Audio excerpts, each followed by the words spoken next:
महीने के अंतिम रविवार को आप सभी के बीच आके पहुंचे।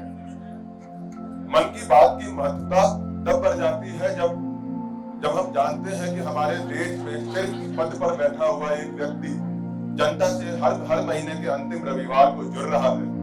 जब वो जनता के एक एक वर्ग से अपना संपर्क साध रहा है, तब हम समझते हैं कि हम उस प्रधानमंत्री, उस शीर्ष पद पर बैठे हुए संवैधानिक व्यक्ति से जुड़े हुए हैं।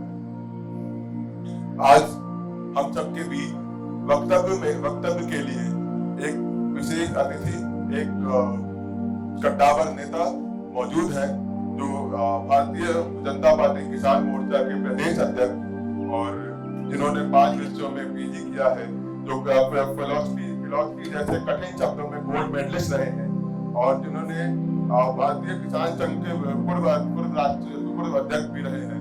और मैं उन्हें मंच पर आमंत्रित करता हूं, हमारे विशेष अतिथि दर्शन सिंह चौधरी जी को। आप सभी तालियां बजाकर उनका स्वागत कीजिए।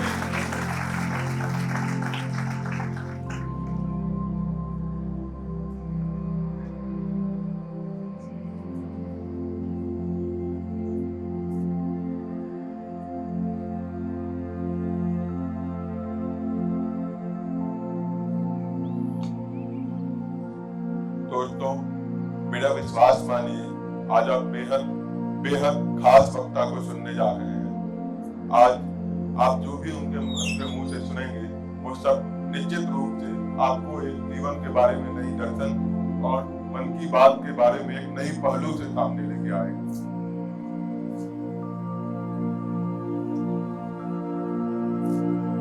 और हमारे बीच अध्यक्षता करने के लिए प्रोफेसर विकास जैन सर आए हुए हैं, जो मानसरोवर ग्रुप ऑफ इंस्टीट्यूशन के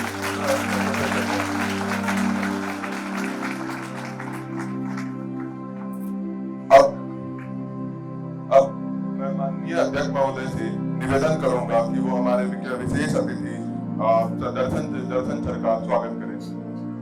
आप सभी की तालियां रुकनी नहीं चाहिए। मुझे मालूम है रात काफी हो गई है, पर मैं फिर भी आप सभी से उमंग की उम्मीद करता हूँ और मैं चाहता हूं कि आप सभी अपने जोश को दिखाएं कि आप लोग विद्यार्थी हैं और रात के 2 बजे में विद्यार्थियों के ये होती है विद्यार्थियों वाली बात। और लग रहा है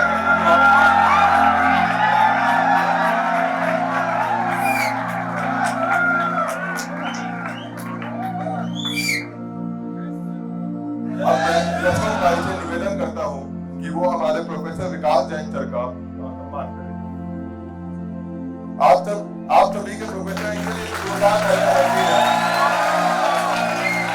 मैं जानता हूँ आप सभी अपने प्रोफेसर का बहुत सम्मान करते हैं। उस सम्मान के एक बार और जोर से तालियां बजाएं।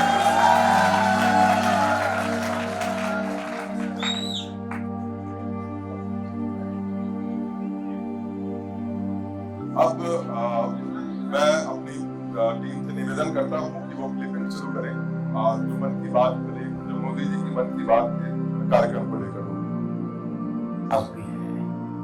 लोग अपना ध्यान रखते हुए, दूसरों का ध्यान रखते हुए अपने रोजमर्रा के काम भी कर रहे हैं। देश में हो रहे हर आयोजन में जिस तरह का संयम और सादगी इस बार देखी जा रही है, वो अभूतपूर्व है। गणेशोत्सव भी कहीं ऑनलाइन मनाया जा रहा है, तो ज्यादातर जगहों पर इस बार इको फ्रेंडली गणेश जी की प्रतिमा स्थापित की गई है। साथियों, हम बहुत बारीकी से अगर देखेंगे तो एक बात अवश्य हमारे ध्यान में आएगी। हमारे पर्व और पर्यावरण, इन दोनों के बीच एक बहुत गहरा नाता रहा है। जहां एक और हमारे पर्वों में पर्यावरण और प्रकृति के साथ सहजीवन का संदेश छिपा होता है, तो दूसरी ओर कई सारे पर्व प्रकृति की रक्षा के लिए ही मनाए जाते हैं। जैसे बिहार के पश्चिमी चंपारण में सदियों से थारू आदिवासी समाज के लोग 60 घंटे के लॉकडाउन, या उनके ही शब्द, सदियों से थारू आदिवासी समाज के लोग 60 घंटे के लॉकडाउन, या उनके ही शब्दों में कहें तो 60 घंटे के बरना का पालन करते हैं। प्रकृति की रक्षा के लिए बरना को थारू समाज ने अपनी परंपरा का हिस्सा बना लिया और सदियों से बनाया है। इस दौरान न कोई गांव में आता है, न ही कोई अपने घरों से बाहर निकलता, और लोग मानते हैं कि अगर वो बाहर निकले या कोई बाहर से आया तो उनके आने जाने से लोगों की रोजमर्रा की गतिविधियों से नए पेड़ पौधों को नुकसान हो सकता है। बरना की शुरुआत में भव्य तरीके से हमारे आदिवासी भाई बहन पूजा पाठ करते हैं और उसकी समाप्ति पर आदिवासी परंपरा के गीत, संगीत, नृत्य जम करके उसके कार्यक्रम बनाते हैं। साथियों, इन दिनों ओणम का पर्व भी धूमधाम से मनाया जा रहा है। ये पर्व चिनगम महीने में आता है। इस दौरान लोग कुछ नया खरीदते हैं, अपने घरों को सजाते हैं, उपलम बनाते हैं, ओणम सादिया का आनंद लेते हैं। तरह तरह के खेल और प्रतियोगिताएं भी होती हैं। ओणम की धूम तो आज दूर सुदूर विदेशों तक पहुंची हुई है। अमेरिका हो, यूरोप हो या खाड़ी देश हो, ओणम का उल्लास आपको हर कहीं मिल जाएगा।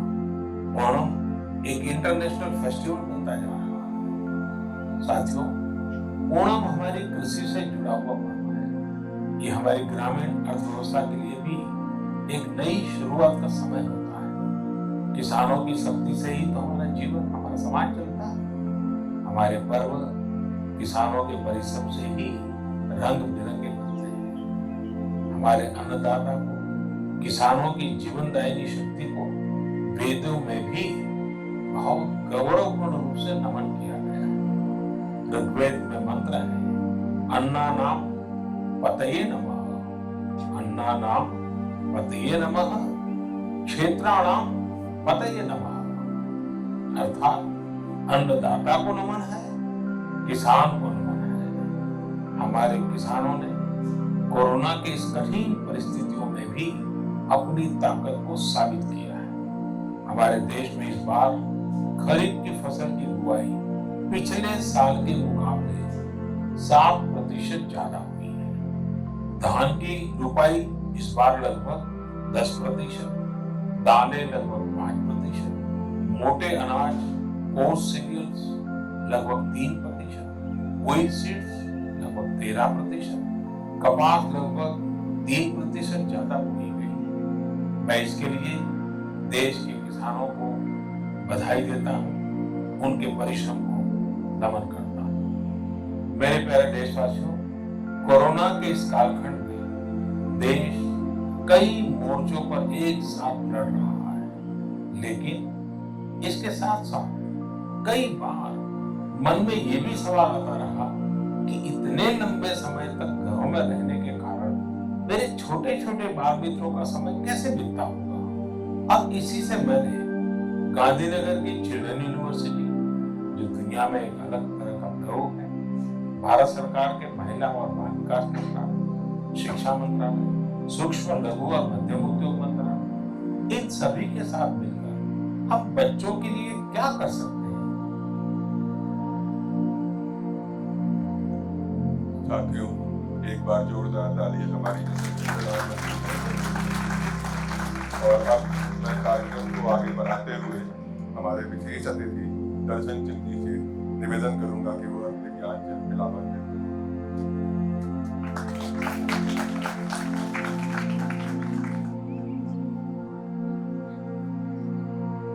भारत माता की, भारत माता की, सरस्वती मैया की, नर्मदा मैया की। आज की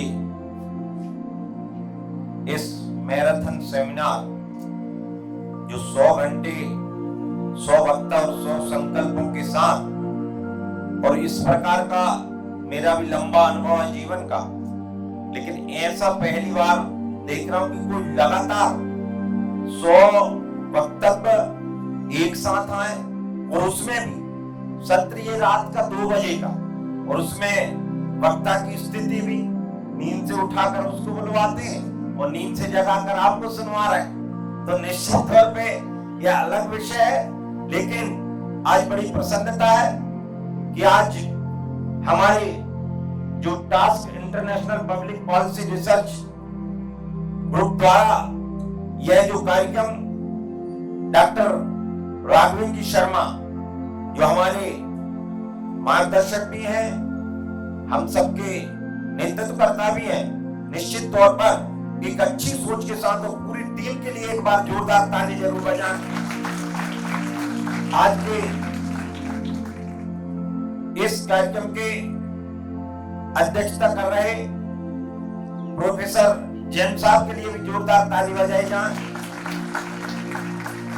हमारे बीच में यह राज्य शिक्षक संघ के प्रदेश अध्यक्ष भाई जगदीश जी और यहाँ उपस्थित समस्त श्रोतागण और प्यारे बच्चों, आज जो एपिसोड या जो वक्तव्य कहना चाहिए, ये 67वां वक्तव्य यहां से दिया जा रहा है। ऐसे बचे हुए वक्तव्य भी आगामी समय में आगे आने वाले हैं 33 घंटों में। इस 67वें वक्तव्य का जो दिन था, जिस दिन ये वक्तव्य माननीय मोदी जी ने दिया, वो दिन था 26 जुलाई 2020। और 26 जुलाई किस दिन को विशेष माना जाता है? यह 26 जुलाई की विशेषता आप में से किसी को पता है क्या? कारगिल युद्ध। किसने बोला बेटा? बहुत बढ़िया, जोरदार ताली बजाओ। ये विजय दिवस था, भारत के लिए विजय दिवस था। और निश्चित तौर पे भारत और पाकिस्तान के बीच वैसे तो बहुत सारे युद्ध हुए हैं, लेकिन 4 युद्ध सामान्यतः है। आखिरी युद्ध अपन कारगिल को कह सकते हैं, उसके बाद भी अपन एयर स्ट्राइक, सर्जिकल स्ट्राइक जो मानी है मोदी जी ने अभी पिछले कुछ समय में, आप सबको ध्यान में होगा और मीडिया के जमाने में सबको पता ही है। तो 4 युद्ध हमारे हुए। कोई बता सकता है कि पाकिस्तान के साथ पहला युद्ध कब हुआ था? पाकिस्तान की स्थापना कब हुई थी? 1947। और डेट अपन 15th को आजाद हुए थे, 14th को पाकिस्तान बन गया। और पहला युद्ध पाकिस्तान के साथ, जिसको कबीलिया युद्ध भी कहते हैं, पाकिस्तान ने छल के साथ जितने भी काम किए उसने छल के साथ करना शुरू किया था। कुछ लेकर ऐसे उनको चाहे आतंकवादी कह ले, चाहे वर्तमान में सिमी का उसने रूप लिया, अन्य रूप लिए, तो इन सबको ले लें। तो पहला कबीलिया युद्ध हुआ और इस युद्ध में भी 1947 में देश आजाद हुआ। आजादी के तुरंत बाद, क्योंकि उसको कुछ अलग प्रकार का कॉन्फिडेंस होगा या जो उसकी सह होगी कुछ अन्य लोगों की, जिसके कारण, लेकिन वहां भी उसको धूल चटाई गई। उसके बाद पाकिस्तान को दूसरा जो युद्ध हुआ 1965 में। कब हुआ? 1965 में। और 1965 के युद्ध में तो हमारी सेना पाकिस्तान के लाहौर का जो क्षेत्र है, लाहौर से 12 किलोमीटर दूर, और उसके तो कुछ एरिया में भी हमारा कब्जा हो गया था। इतना हमारी सेना वहां तक प्रवेश कर गई। और उसके बाद भी जब समझौता हुआ और समझौते में अपनी अपनी जमीन को लेने की बात कही और पाकिस्तान से हस्तक्षेप की, 23,000 सैनिक, मैं केवल उनका जिक्र इसलिए कर रहा हूं कि मध्य प्रदेश उसमें विशेष रोल अदा करता है। मध्य प्रदेश का जो जबलपुर है, जिसको पहले त्रिपुरी कहते थे, जबलपुर पहले क्या कहते थे? त्रिपुरी। वहां पर 23,000 सैनिकों को बंधक बनाकर रखा था पाकिस्तान, और हमने वो युद्ध जीता। उसके बाद 1971 में तीसरा पाकिस्तान के साथ हमारा युद्ध हुआ, और वो युद्ध भी पाकिस्तान चूंकि दखलंदाजी करना चाह रहा। पूर्वी पाकिस्तान पहले कहलाता था कौन सा देश? बांग्लादेश। कौन सा देश? बहुत बढ़िया। तो पूर्वी पाकिस्तान को भी उसको मूल गढ़ बनाकर और दोनों तरफ से भारत पर दबाव बनाने का, आक्रमण करने की सोचता रहता था। और उसको भारत ने अपनी पॉलिसी के तहत और अच्छी नीति के तहत न केवल उस पूर्वी पाकिस्तान का नाम बदला, बल्कि बांग्लादेश को स्वतंत्र राज्य बनाने का काम किया है तो 1971 में भारतीय सेना और भारतवर्ष ने किया है। इसके लिए एक बार जोरदार तालियों से स्वागत करें, हमारी सेना स्वागत करें। और जब कारगिल का युद्ध जिन परिस्थितियों में हुआ उसके बारे में आप जानते हैं, क्योंकि ये 26 जुलाई का दिन है और 26 जुलाई जब मोदी जी ने वक्तव्य शुरू किया तो इसी बात के साथ उन्होंने शुरू किया था कि कारगिल विजय दिवस की बधाई। युद्ध तो बहुत ऊंची पहाड़ी कारगिल की, हम में से कश्मीर का नक्शा तो सबने देखा होगा, देखा कितना? कश्मीर देखा किसी ने? कोई घूमने भी गए होंगे, लेकिन कश्मीर सामान्यतः हमारा हिमालय श्रेणी में है ही, हिमालय श्रेणी में आता ही है और बहुत ऊंची पहाड़ी, 9 वरिष्ठ पर्वतों में सबसे ऊंचा पर्वत है भी। उसकी सबसे ऊंची चोटी, विश्व की सबसे ऊंची चोटी कौन सी है? Mount Everest. और उसकी ऊंचाई कितनी? 84 है। बहुत बढ़िया, ताली बजाओ उनके लिए जोरदार। और भारत की सबसे ऊंची चोटी कौन सी? क्या बोलते हैं उसको? Godwin estate. गार्डविन एस्टेट वो भारत की सबसे ऊंची चोटी। तो ये जो युद्ध हुआ, पाकिस्तान ने ऊपर से ही अपने सैनिक भेजकर और कुछ जो इस मानसिकता के साथ भारत में वो घुसपैठ के भेजता है, जो भारत का ही विरोध करते हैं, उनको साथ लेकर लगभग 5000 लोगों ने हमारा जो कारगिल का क्षेत्र है उस पर उन्होंने कब्जा कर लिया। और कब्जा कर लिया तो देखा एक चरवाहे ने, जो भेड़ चराने वाले था, उसने देखा और कहा कि यहाँ तो और कुछ है। सेना को खबर हुई। ये बात 3 मई 1999 की है। 1999 में 3 मई को उस सेना को जब खबर लगी, सक्रिय हुई सेना, और फिर हमारे सैनिकों ने भी, चाहे वो थल सेना हो और चाहे वायु सेना हो, क्योंकि विपरीत परिस्थिति थी। वो पहाड़ के ऊपर थे, मौसम विपरीत था, और हम पहाड़ के नीचे थे, मौसम विपरीत था। लेकिन उस अवस्था में भी पंडित अटल बिहारी वाजपेयी तत्कालीन हमारे प्रधानमंत्री हुए थे, और उनके वक्तव्य से ये वक्तव्य हमारे मोदी जी ने उस दिन प्रारंभ किया था कि जब आप दुविधा में हो, उन्होंने गांधी जी का वक्तव्य कहा था, मोदी जी ने उसको दोहराया है। और पूरा क्योंकि इसमें अभी समय की मर्यादा के हिसाब से पूरा एपिसोड नहीं दिखाते, तो उसमें पूरे वक्तव्य जो अटल जी ने बोला उस युद्ध के समय में, कि जब दुविधा का विशेष समय हो, जो गांधी जी ने कहा है, आपकी किताबों के पीछे लिखा रहता है, तो उस समय आप ये सोचो कि जो सबसे असहाय या जो निस्सहाय व्यक्ति जो रहता है, उसके लिए क्या हम अच्छा कर सकते हैं। उस भाव के साथ हमको कोई काम करना है और हमको कोई निर्णय लेना है। अटल जी ने उसमें जोड़ा कि जब सेना युद्ध करने जाती है, सैनिक युद्ध करने जाता है, तो उसकी मनोदशा देखकर उसने जिस बात को लेकर, और वो बात क्या थी उस सेना में, कि न उसने परिवार देखा, न नातेदार देखे, न रिश्तेदार देखे। जब सैनिक अपनी सीमा पर या देश की सुरक्षा में रहता है तो उसको राष्ट्र सर्वोपरि रहता है, और उस राष्ट्र के वक्तव्य को लेकर या राष्ट्र की बात को लेकर ध्यान में लेकर हम कोई निर्णय लेना चाहिए। और अटल जी ने जो निर्णय लिया था, और उसमें हमारी जो वायुसेना को न केवल सक्रिय किया गया, बल्कि हमारे 30,000 सैनिक इस युद्ध में लगे, और 30,000 सैनिकों में हमने 527 सैनिक खोए भी थे। 18,000 फीट पर युद्ध हुआ है। और चूंकि कारगिल जिला है और जिले के आसपास के क्षेत्रों में पहाड़ियां हैं, आप में से ध्यान में होगा जब आप पहाड़ी क्षेत्र में जाते हैं तो बरसात दूर दूर रहती, तो वहां पर हमने 527 सैनिक खोए, लेकिन पाकिस्तान के भी 2700 सैनिक उसमें मारे गए हैं, हमारे 527 शहीद हुए हैं। और निश्चित तौर पर उनकी शहादत ने हमको ये विजय दिवस 26 जुलाई को पाकिस्तान ने हार मानी, और उसके जो भी घुसपैठिए थे वो बाहर हुए। हमारे भी उसके बहुत सारे सैनिकों को हमने अपने कब्जे में ले लिया था, हमारे सैनिक को भी हमने कब्जे में ले लिया था। तो उनको छोड़ा गया। और निश्चित तौर पे मैं कह सकता हूं इस विजय को, जिससे पूरा देश गौरवान्वित, हम सब ने फिल्म देखी होंगी 2-3 बॉर्डर या जो लक्ष्य है, इस प्रकार की फिल्म भी उस समय बन के आई थी।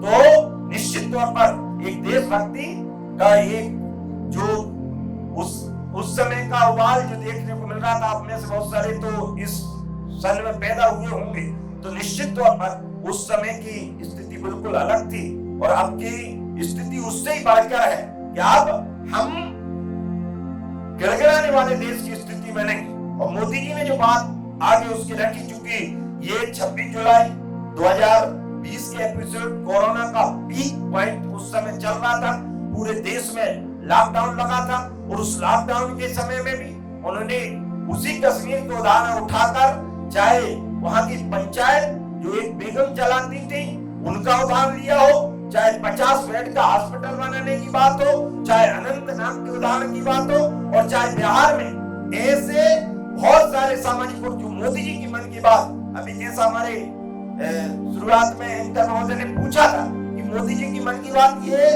प्रति माह होती और अनिवार्यता होती, हर माह के आखिरी रविवार में, समय भी उसका निश्चित है, 11 बजे से 11:30 बजे तक का एपिसोड होता है। और माननीय हमारे राघवेंद्र जी शर्मा जी के नेतृत्व में मध्य प्रदेश में पूरे में, वैसे तो पूरे देश में दिखाया जाता है, लेकिन वो हमारी संगठन की दृष्टि से पूरी योजना बनाकर पूरे मध्य प्रदेश में जगह जगह इसको दिखाते हैं। और ये तो एक अनूठा प्रयोग ऐसा कर लिया कि 100 एपिसोडों में मोदी जी ने बिना किसी क्योंकि सामान्य धारणा होती कि ये कोई राजनीतिक वक्तव्य होंगे या बात इस प्रकार, कोई भी राजनीतिक वक्तव्य नहीं, समाज हित के कितने काम आज हमारे देश में हो रहे हैं। हमारा देश आज से नहीं, हमेशा से हम उसको सोने की चिड़िया कहते हैं, हम उसको विश्व गुरु कहते हैं। और इन शहीदों में तो मैं इतना ही कहूंगा, मैं नहीं कह रहा, ये हमारे राष्ट्र कवि दिनकर जी की एक पंक्तियां हैं, यदि देश हित में मरना पड़े मुझको सहस्रों बार भी, तो भी मैं इस कष्ट को निज ध्यान में लाऊं कभी।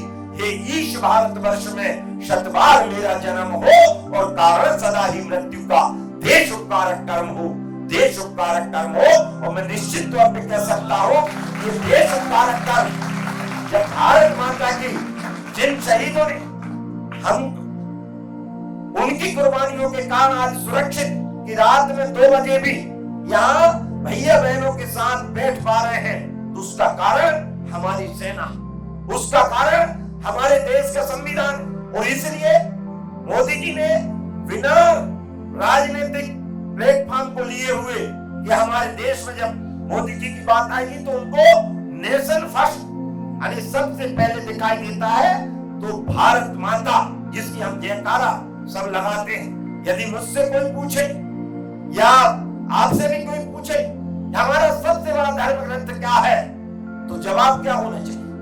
कौन सा धर्म ग्रंथ हमारा सबसे बड़ा? वेरी गुड, कौन ने बोला?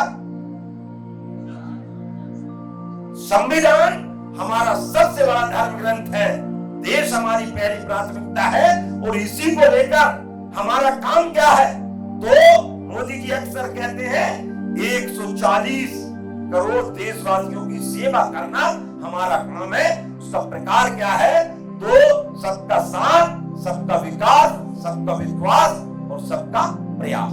ये सबका प्रयास है मोदी जी की मन की बात जो है, उस सबका प्रयास ही इंगित करता है। और इसलिए निवेदन कर रहा हूं, उस कोरोना के भीषण काल में आप सब डिग्री हासिल करने वाले हो या डिग्री हासिल कर चुके होंगे, आप देख रहे हैं ऐसा संकट का समय आया जब भाई से भाई मिलने को तैयार नहीं था। एक ऐसा समय आया जब पिता की लाश पुत्र उठाने को तैयार नहीं था, एक दूसरे से बात करने को तैयार नहीं थे। ऐसे काल की किसी ने कल्पना नहीं करी, लेकिन उस काल से भी अपने आप को या अपने देश को निकालने का काम किसी ने किया है, तो हमारे मोदी जी और भारत के वैज्ञानिकों ने किया है। निश्चित तौर पर मैं कह सकता हूं कि आप में से कुछ जब मोदी जी की मन की बात आते थे, ऐसे अनेक उदाहरण समाज के बीच में आते जिसकी हम कोई कल्पना नहीं थे।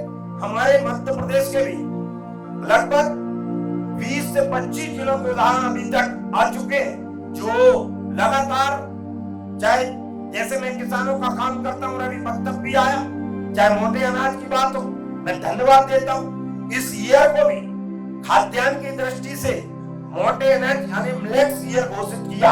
ये भारत का प्रभावशाली नेतृत्व कहे या विश्व में हम साख कहे, और विश्व में साख की जब बात आती है तो मैं नहीं कह, स्वामी विवेकानंद का सबने नाम सुना हो, वो कह के गए, और इसलिए उनके दिन पूरे करने के या उनके दिन साकार करने के, उनके सपने साकार करने के हम सबको काम करना है।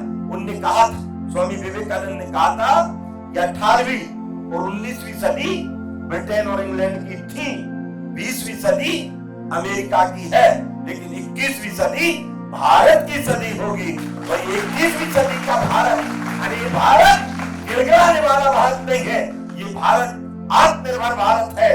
जब आप खेती किसानी की बात कर रहे हैं तो अभी माननीय मोदी जी ने बताया 8 से 10% का ग्राफ, चाहे वो हमारे पैडी में हो, धान में हो, या हमारे व्हीट में हो, गेहूं में, जिसको हम कहते हैं, इनकी वृद्धि के स्तर, और मध्य प्रदेश को जहां तक देखते हैं हमको भी गौरव का भान होना चाहिए कि लगातार जीडीपी में हमारी खेती किसानी की हिस्सेदारी बढ़ रही है। और मध्य प्रदेश तो 7 कृषि कमला अवार्ड पा चुका है किसानों की मेहनत पर और सरकार की नीतियों के कारण। इतना पा चुका है, इंफ्रास्ट्रक्चर जो भी रहे, क्योंकि कोई भी चीज के लिए आप पढ़ने वाला, और इसलिए आप तो अंदर से संकल्प लेते, जब आपके माता पिता या आपके भाई बंधु जब आपको यहाँ भेजे होंगे तो आपकी भी कल्पना होगी कि मुझे यहाँ इस लक्ष्य पर पहुंचना, और उस लक्ष्य पर पहुंचने के लिए आप दिन रात मेहनत करते हो, कहीं ना कहीं मित्रों में, यारों में बैठ के, जो भी आपका तरीका होगा, लेकिन आप मेहनत करते हो। तो मेरा आपसे आज इस शुभ अवसर पर एक बात जरूर आपको कहूंगा, यदि आप जीवन में कुछ करना चाह रहे हैं या जीवन में कुछ बनना चाह रहे हैं, तो आप जिससे अधिक, सबसे अधिक प्रेम करते हो, आपकी माता हो सकती, पिता हो सकती, भाई हो सकती, बहन हो सकती, जो भी आपके बड़े बूढ़े छोटे जो भी हो सकते, आप उसके चेहरे के बारे में जरूर सोचो। जीवन में यदि कुछ बनना है तो आप सोचो, और अपने संकल्प के प्रति सोचो कि आपने संकल्प लिया डॉक्टर बनने का, उस डॉक्टर बनने के लिए मैं कितना, अपने जो भी मेरा टारगेट, उसके लिए मैं कितने घंटे मेहनत कर रहा हूं। यदि जीवन में आपने ऐसा सोच लिया और ऐसा कर लिया, और कभी मैं अपने को, अपने जो प्रिय है उसको व्यतीत नहीं करूंगा, तो कोई गलत निर्णय आप जीवन में नहीं लेंगे और हमेशा आगे बढ़ते रहेंगे। क्योंकि तोता और बाज में केवल इतना ही अंतर होता है, तोता बोलता बहुत है और बोलता कम है, और बाज बोलता ज्यादा है, ऊपर चांद छीने की दम रखता है लेकिन बोलता कम है। आप बाज बनकर काम करो, और अब तो चंद्रयान पे भी पहुंचे ही गए हैं, चंद्रयान आ गया है, और इसलिए निवेदन है कि आप सब जिस विधा में हो, मेरा निवेदन है कि आप एक माह में आधा घंटे जरूर मोदी जी की मन की बात। अच्छा, आप में से मैं भी अपने जीवन काल में 6 बार माननीय मोदी जी से मिल चुका, वो अलग गौरव का क्षण होता है। आप में से कितने लोग मोदी जी से मिलना चाह रहे हैं? हाथ खड़े करके बताओ जो मोदी जी से मिलना चाह रहे हैं। मैं बहुत सरल तरीका बताऊंगा, आप मोदी जी से मिल सकते हैं। तो कितने लोग मिलना चाह रहे हैं? एक बार और हाथ खड़े करो। जितने हाथ खड़े कर रहे हैं सब मिल जाओगे, लेकिन आप केवल एक काम करो, एक नवाचार अपने जीवन में। नवाचार किसी भी प्रकार का हो सकता है। आप जिसमें मान लो आप मेडिकल की पढ़ाई कर रहे हैं, आप आयुर्वेद की पढ़ाई कर रहे हैं, या अन्य कोई गांव में खेती करने वाले, उदाहरण कौन के देते? मोदी उनके ही उदाहरण देते जो समाज में कुछ देने का काम करते। क्योंकि मैं एक बात जरूर कह रहा हूं, अपाहिज वो नहीं होता जिसका कोई अंग ना हो, अपाहिज वो होता है जो अपने अंगों का सही उपयोग ना करे। और सही उपयोग नहीं करना है, जो किसी पर जुल्म होते देखकर भी अपनी आंख को फेर ले, उससे बड़ा अंधा दुनिया में कोई हो नहीं सकता। जो हाथ पैर होते हुए भी अपने माता पिता की सेवा ना करे, उससे बड़ा अपाहिज कोई दुनिया में हो ही नहीं सकता। और इसलिए मेरा निवेदन, हम सब किस रूप में काम करना चाहें, हम भारत माता के लिए काम करें, और हम अपने परिवार के लिए, अपने देश के लिए जब अपने आप को अपने देश में समाहित कर लेते हैं, क्योंकि मंजिलें बड़ी जिद्दी होती है, हासिल कहां नसीब से होती है, लेकिन तूफान भी वहां हार जाते हैं जहां कश्तियां अपनी जिद पर होती हैं। भरोसा यदि भगवान पर है तो नसीब का लिखा पाओगे, लेकिन भरोसा यदि खुद पर है तो ईश्वर वही लिखेगा जो तुम चाहोगे। आज तुमने चाहा है कि मुझे मोदी जी से मिलना है, तो मैं दावा कर रहा हूं कि आप मिल सकते हो। कैसे? एक नवाचार अपने जीवन में ऐसा नवाचार हमको करना है जो सीख दे सके, सीख समाज के लिए उदाहरण बन सके। कोई छोटे बच्चा से लेकर बड़े बुजुर्ग तक, और हमेशा सीखने की आदत। ये तो जीवन भर शिक्षक जरूर होता है, लेकिन अच्छा तो वही होता है जो संकल्प के साथ रहता है। इसमें एक उदाहरण मैं जरूर दूंगा। आपने जॉन एफ कैनेडी का नाम सुना? कौन थे? हाँ, बहुत बढ़िया। कौन बोल रहा है? हाँ, अमेरिका के प्रेसिडेंट जॉन एफ कैनेडी, वहां के प्रेसिडेंट। एक बार वो एक कार्यक्रम में गए, आप जैसे बच्चों के, छोटे बच्चों का कार्यक्रम था, स्काउट एंड गाइड का। स्काउट गाइड समझते हो क्या होता है? स्काउट गाइड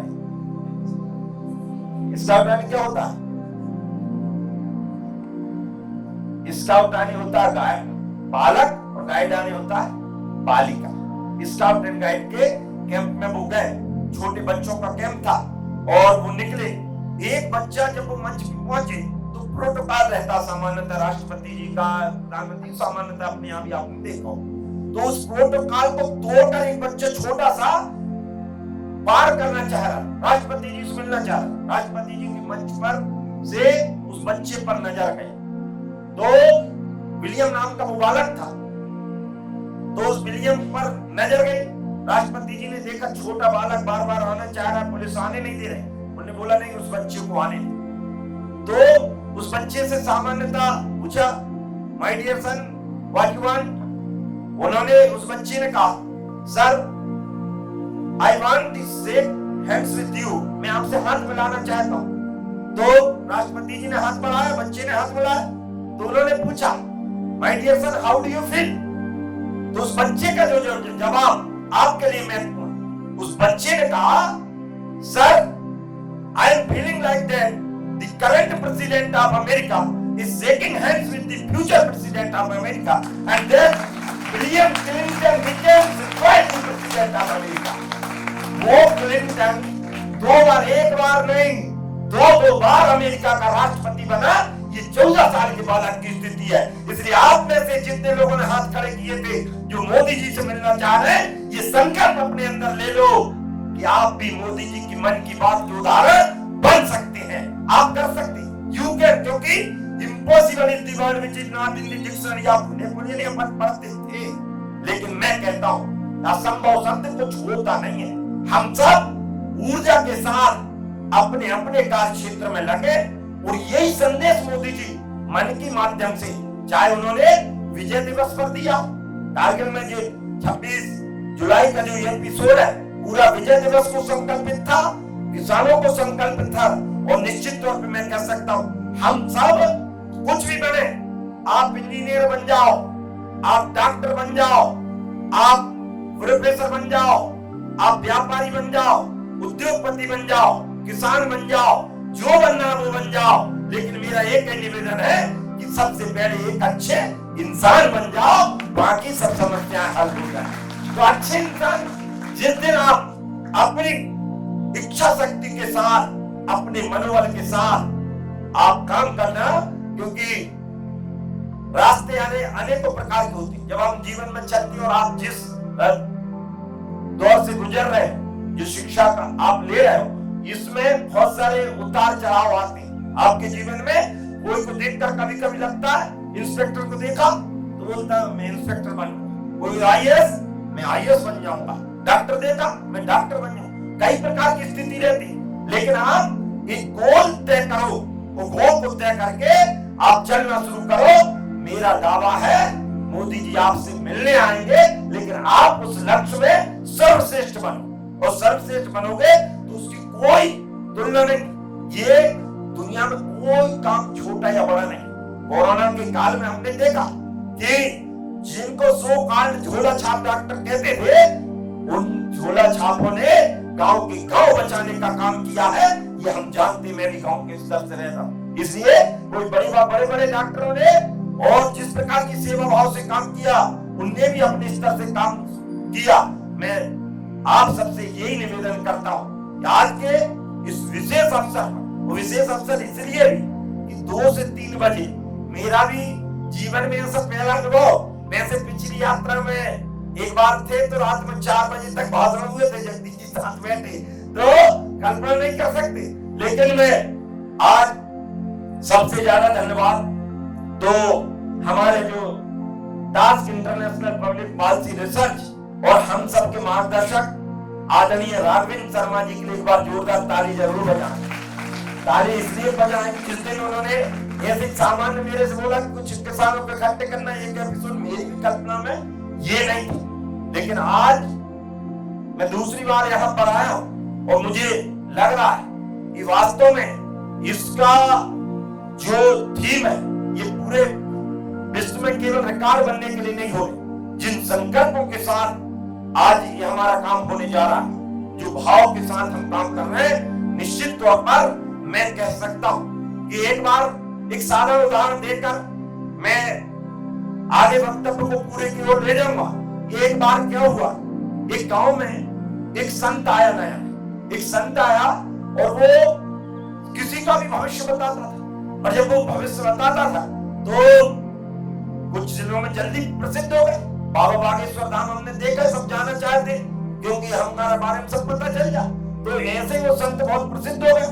तो गांव में कुछ मंचल है, नवयुवक हो सकते हैं, आप नहीं हो, लेकिन ऐसे नवयुवक भी हो सकते हैं जो इस प्रकार के भाव के साथ काम करते कर, यार ये तो बहुत प्रसिद्ध हो रहा, जरा सा बाबा धरा, जरा सा धरा, लेकिन ये बहुत प्रसिद्ध हो रहा। तो उन मंचलों ने सोचा कि इस बाबा को झूठा करना और झूठा बनाना है, इसको प्रसिद्धि को डिफेम करना है। तो उन्होंने सोचा, पहुंच गए कुछ बच्चे योजना बनाकर। संत जी गांव के बाहर रहते थे, प्रसिद्धि बहुत हो गई, बच्चे 8-10 इकट्ठे हुए, योजना बनाकर गए कि भैया संत जी प्रणाम। संत जी योग में बैठे थे, आंखें बंद करे थे। संत जी ने आंखें खोली, आशीर्वाद दिया, लेकिन जो बच्चा आगे खड़े था, सबसे आगे था, बाकी सब लाइन में थे, वो पीछे हाथ किए हुए था। प्रणाम तो किया लेकिन हाथ पीछे किए हुए था। तो उन्होंने कहा, संत जी आप सबका भविष्य बताते हो, आप ये बताओ कि मेरे हाथ में क्या है। उसके हाथ पीछे थे और पूछ रहा संत से, मेरे हाथ में क्या है। तो संत ने एक जवाब दिया, आंखें बंद करी और बोले, बेटे तुम्हारे हाथ में पक्षी है।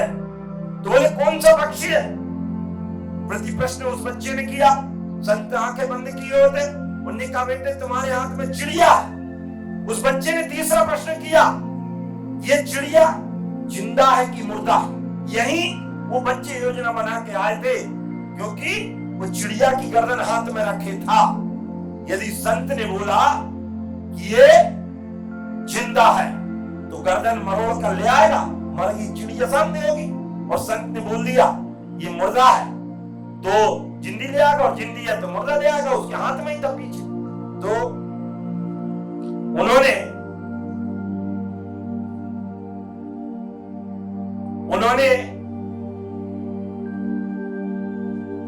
संत ने बोला, चुप हो गए संत। जब उसने बोला ये चिड़िया जिंदा है कि मुर्दा है, तो सब बच्चे चिल्लाने लगे। जैसे आप भी सामान्यतः साउंड कर ही देते हो ना फिल्म देखकर, और कई बार ऐसी बातें आती और नवयुवक जोश रहता, बताओ ना तुम सबका भविष्य बताते हो, ये नहीं बता पा रहे कि चिड़िया जिंदा है कि मुर्दा। अब जब ज्यादा आवाज होने लगी तो गांव के बड़े बुजुर्ग भी आने लगे, और एक बुजुर्ग समझदार सा आया, समझदार सा इन द सेंस क्या है भाई साहब, जैसे ही हो सकता, वो आया बुजुर्ग और बोले, पूछा सब समस्या क्या है। बच्चों ने बताया, ये सबका भविष्य बताते, ये नहीं बता पा रहे कि मेरे हाथ में क्या, ये चिड़िया जिंदा है कि मुर्दा। बात जम गई भाई साहब को भी। उन्होंने कहा, हाँ भैया संत जी ये बात तो सही कह रहे हैं। बच्चे आप बताओ तो, जब पूरा गांव इकट्ठा हो गया, संत ने पुनः आंखें बंद करी, शांत हो जाइए। और संत ने जो जवाब कहा वो आज आपके लिए प्रासंगिक होगा। संत ने कहा, बेटे इस चिड़िया का जीवन और भविष्य तुम्हारे हाथ में है, तुम चाहो तो इसे जिंदा रखो और तुम चाहो तो इसे मार डालो। आज भारत माता आप सभी युवाओं की ओर देख रही और निश्चित तौर पे मैं कह सकता हूं, माननीय मोदी जी जिस लक्ष्य को लेकर आज बढ़ रहे हैं और हमारा देश बढ़ रहा है, मैं नहीं कह रहा, अब तो ऑस्ट्रेलिया के राष्ट्रपति ने भी द बेयर बॉस कह के संबोधित किया है। जब एनवायरमेंट रक्षा की बात होती है तो one earth one universe one grid one world one sun की बात यदि कोई करते हैं तो आदरणीय नरेंद्र भाई मोदी करते हैं। ये हम सब के लिए ईश्वरीय वरदान हमको मिले हैं।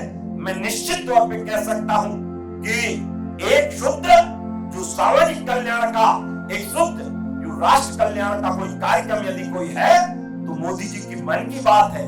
आप हर माह और इस माह को विशेष जो कारगिल विजय को लेकर 26 जुलाई का एपिसोड हुआ, जो किसानों के मिलेट्स ईयर को लेकर ये विशेष और कोरोना को लेकर ये पूरा एपिसोड हुआ था, उस समय माननीय मोदी जी ने बहुत सारे विषय जिनको हमने उदाहरण के तौर पर भी आपके सामने रखे हैं और आपने भी सुने हैं। निश्चित तौर पे मैं कह सकता हूं कि मोदी जी के नेतृत्व में जो स्वामी विवेकानंद का सपना था साकार होने के दिन आ गए हैं। ये अमृत काल चल रहा है और इस अमृत काल में हम सब मिलकर अपने राष्ट्र के लिए समर्पित भी हो, देने का काम भी करें। जो कुछ है उससे कुछ अच्छा देने का काम हम जरूर करें, क्योंकि if you want to be what you want to be, to be what you want to be, will you what you want to be. एक बात रॉबर्ट फ्रॉस्ट की कुछ पंक्तियां हैं, मैं नहीं कह रहा, उन्होंने उस वक्तव्य को कहा है कि woods are lovely, dark and deep, what I have promises to keep, miles to go before I sleep, miles to go before I sleep। ये बात रविन्द्रनाथ टैगोर ने इसको ट्रांसलेट किया है कि सघन गहन मनमोहक मंतरु रह रह मुझे बुलाते हैं, किंतु किए जो वादे मैंने याद मुझे वो आते हैं। अभी कहाँ आराम मुझे ये मूक नियंत्रण चलना है, अभी मुझे तो मीलों मुझको चलना है, अभी मुझे तो मीलों मुझको चलना है। और इस बात के साथ क्योंकि समय भी हो गया है, मैं अपनी बात को यहीं पर समाप्त करते हुए इस बात के साथ कहूंगा कि आप सब अपने लक्ष्य के लिए समर्पित हो, अपने गोल के लिए समर्पित हो, क्योंकि हम भी उसी भाव के साथ माननीय मोदी जी के निर्देशन में और राष्ट्र माता को ध्यान में रखते हुए, क्योंकि चौंक जाएंगे सब, घर बेवक्त घर जाऊंगा, एक मुद्दत से मैंने दिन में घर नहीं देखा और जिस दिन से चला हूं मेरी मंजिल पर नजर है, लेकिन आंखों ने अभी तक मील का पत्थर नहीं देखा। ये मील का पत्थर हम सब मिलकर इस राष्ट्र में लगाने का काम करेंगे। इसी भाव के साथ आपके मन में बैठे हुए उस परमात्मा परमेश्वर को नमन वंदन करते हुए एक बार जोर से नारा लगाएंगे, बोलो भारत माता की। हाथ खड़े करके लगाओ, थोड़ी बहुत नींद भी होगी तो बाहर हो जाएगी।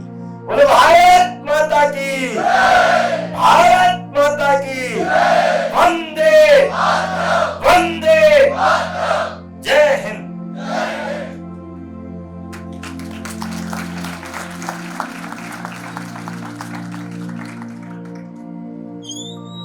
I would like to say thank you, Shri Darshan Singh ji, for saying beautiful and wonderful auspicious words on the occasion of Mann Ki Baat.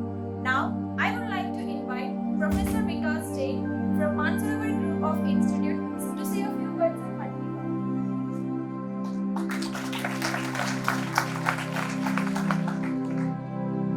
Narmadapuram से हमारे पेशवर बधाई श्री दर्शन सरकार जी का ओजस्वी भाषण सुनकर हम सब बहुत प्रभावित हुए हैं। जोरदार तालियों के साथ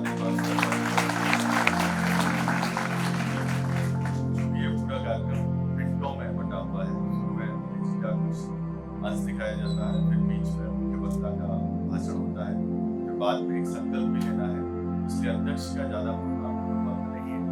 मैं सभी आयोजकों को बहुत बहुत बधाई देता हूँ शानदार कार्यक्रम के लिए। निश्चित रूप पार्टी विशेष का कार्यक्रम ना होकर देश हित का कार्यक्रम है। हार्दिक हार्दिक शुभकामनाएं। Thank you.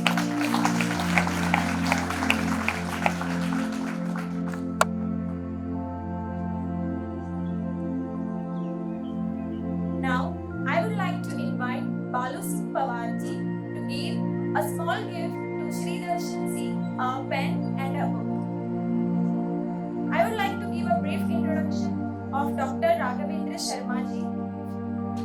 He is the BJP Pradesh Karyalay Mantri, पूर्व महिला एवं बाल कल्याण आयोग के चौर।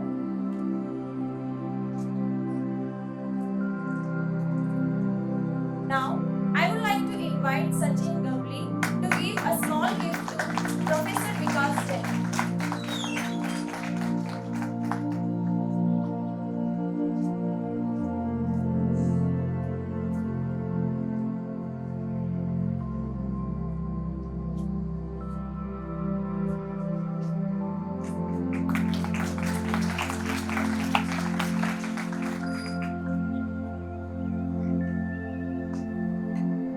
I would like to invite Dr. Raghavendra Sharma Ji for something.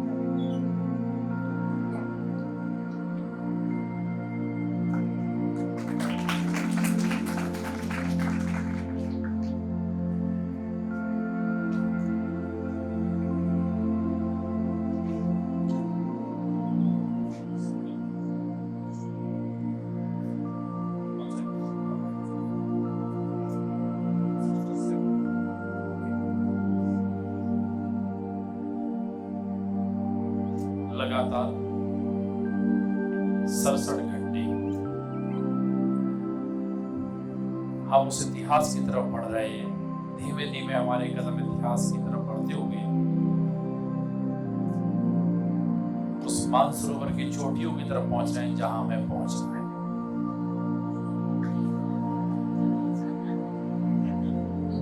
और अच्छी बात यह है कि मानसरोवर के साथ ही पहुंच रहे हैं।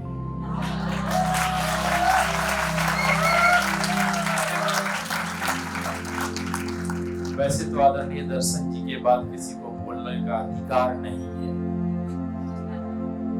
इतने अच्छे, इतने विद्वान, इतने ओजस्वी वक्ता है कि सचिन तेंदुलकर के बाद रवि शास्त्री है तो कौन मैच देखेगा।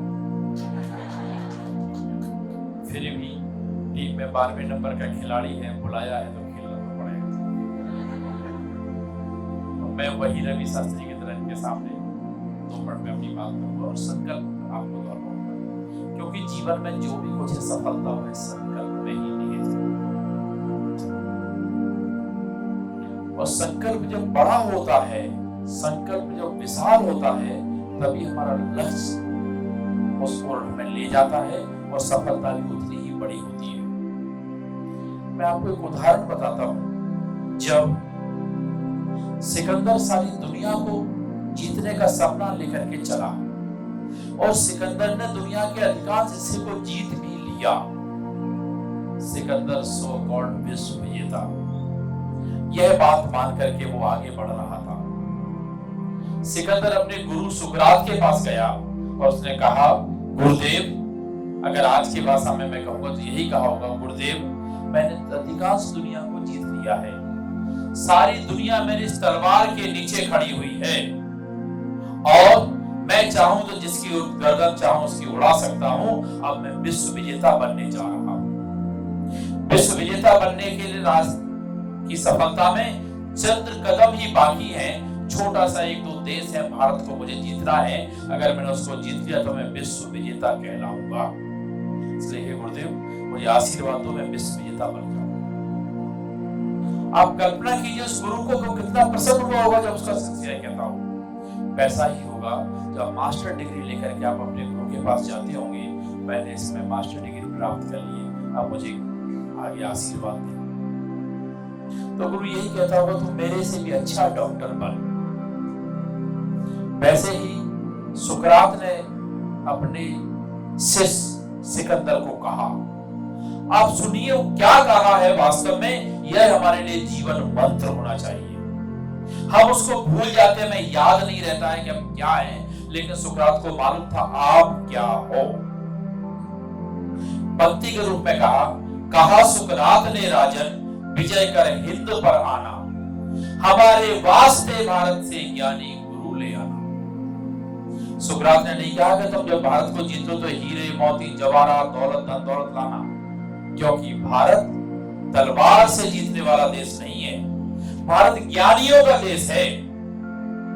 कहा सुकरात ने, विजय कर हिंद पर आना, हमारे वास्ते भारत से ज्ञानी गुरु ले आना।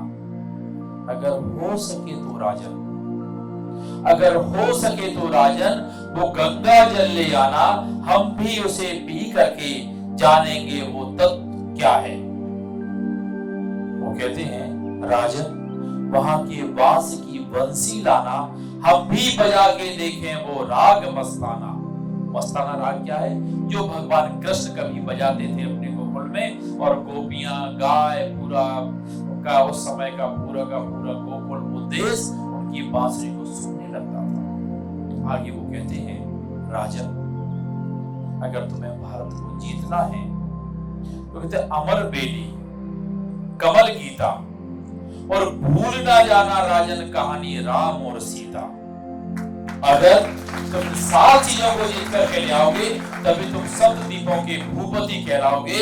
वरना उन्होंने कहा कि दीने हिजाजी का बेबाक बेड़ा, न अरब में अटका न खरब में खटका, जाके डूबा तो गंगा के मुहाने पे डूबा। अगर तुम ये नहीं कर पाए तो तुम गंगा के मुहाने पे डूब जाओगे और तुम्हारा वही अंत हो जाएगा। और आप देखिए वैसा ही हुआ कि इसके बाद सिकंदर यहाँ से जो गया है, अंतिम सांसें गिनते हुए गया है। मित्रों, ये भारत है। सिकंदर ने कहा अगर भारत को जानना चाहे तो गुरु लेकर के आओ वहां से। गुरु लेकर के आना ऐसा थोड़ी है दर्शन जी को उठा के ले आना वहां से। दर्शन जी जो बात कह रहे हैं, जो ज्ञान दे रहे हैं, वो ज्ञान लेकर के आइए। वाकई गंगा जल को समझना, दुनिया में सबसे पवित्र अगर कहीं जल मिलता है तो गंगा का जल है।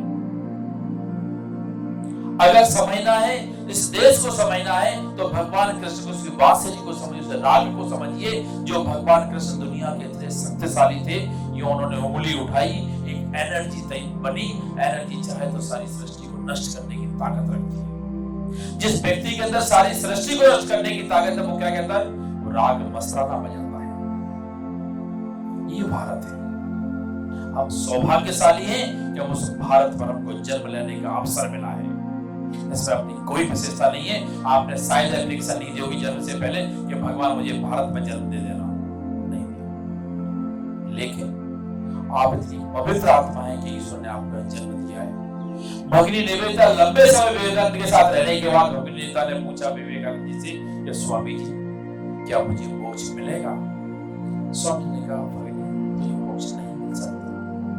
क्यों नहीं मिलेगा स्वामी जी? क्योंकि तुझे भारत में जन्म लेने का अवसर नहीं मिला है। अब तुम अगले जन्म में भारत में जन्म लेना, फिर तुझे मोक्ष की प्राप्ति होगी। तो मित्रों, अगर जीवन को सफल और सार्थक होना है तो ये भारत में जन्म लेने से ही होता है। और हम सब सौभाग्यशाली हैं कि भारत में जन्म मिला और हम एक अच्छे कार्य में लगे हुए हैं, अच्छे विचार में लगे हुए हैं। और वास्तव में मन की बात इस भारत की भविष्य को बदलने का ही काम है। आप उसका हिस्सा बन रहे हैं, गिनीज बुक वर्ल्ड रिकॉर्ड में दर्ज होने जा रहे हैं। ऐसे अवसर पर अपने मन में एक बड़ा उत्साह भरा भाव लेकर के जाइए और एक संकल्प लेकर के जाइए, जो संकल्प विकल्प रहित हो और यह मानव के कल्याण के लिए हो। जैसे मैंने पिछले उसमें भी कहा था, आप सभी लोग क्या उसके बीएमएस के छात्र हैं, तो मैं बार बार कहता था, मैं हमेशा कहता हूँ कि वास्तव में आप धरती के भगवान हो। ये दर्जा किसी को नहीं मिला। दर्शन जी इतना अच्छा दर्शन का भाषण दे सकते हैं, सब कुछ कर सकते हैं, लेकिन धरती के भगवान का दर्जा नहीं मिल सकता उनको, केवल डॉक्टर को मिलता है। और ये ऐसे नहीं मिल जाता, कोई केवल पर्दे से नहीं मिल जाता। हो सकता है आपसे ज्यादा पढ़ने लिखने वाला आईआईटी में चला जाएगा, लेकिन उसको धरती के भगवान का दर्जा नहीं मिलेगा। आप सौभाग्यशाली हो, आपको धरती के भगवान के रूप में आप लोग मानते हैं। इसलिए मैं आपसे यही निवेदन करूंगा, जैसे दर्शन जी ने कहा था, आप कुछ भी बनिए, लेकिन एक अच्छे इंसान हमेशा बने रहिए। जो हमारे वेद हैं, वेदों के सार के रूप में अगर कहा गया है, दुनिया का जो भी ज्ञान है, आप पढ़ते होंगे, अभी चरक को पढ़ो, सुश्रुत को पढ़ो, किसी को भी पढ़ो, आखिरी में वो सब वेदों से ही उत्पन्न हुए ज्ञान है। किसी ने बोला कि वेदों का अंतिम सार क्या है, तो वेदों का अंतिम सार है जिसको कहा गया है मनुर्भव। क्या करो? मनुष्य बनो। तो आदमी के मन में विचार है मैं अभी क्या हूं, तो वास्तव में अभी मैं हाड़ मांस का पुतला तो हूं, लेकिन मनुष्य बनने की आवश्यकता है। आप डॉक्टर तो हो लेकिन मनुष्यों के नहीं हो। तो मनुष्य हमेशा बने रहो, मनुष्य बन सके, मनुष्य बनने की प्रक्रिया में रहें, इसका आप हमेशा ध्यान रखिए और याद करिए कि प्रकृति ने आपको मनुष्य बनने की तरफ भेजा है। इसके लिए ही यह संकल्प होता है। मैं आप सबसे निवेदन करता हूं, अपने स्थान पर खड़े हो जाइए, अपना दायां हाथ सामने कीजिए।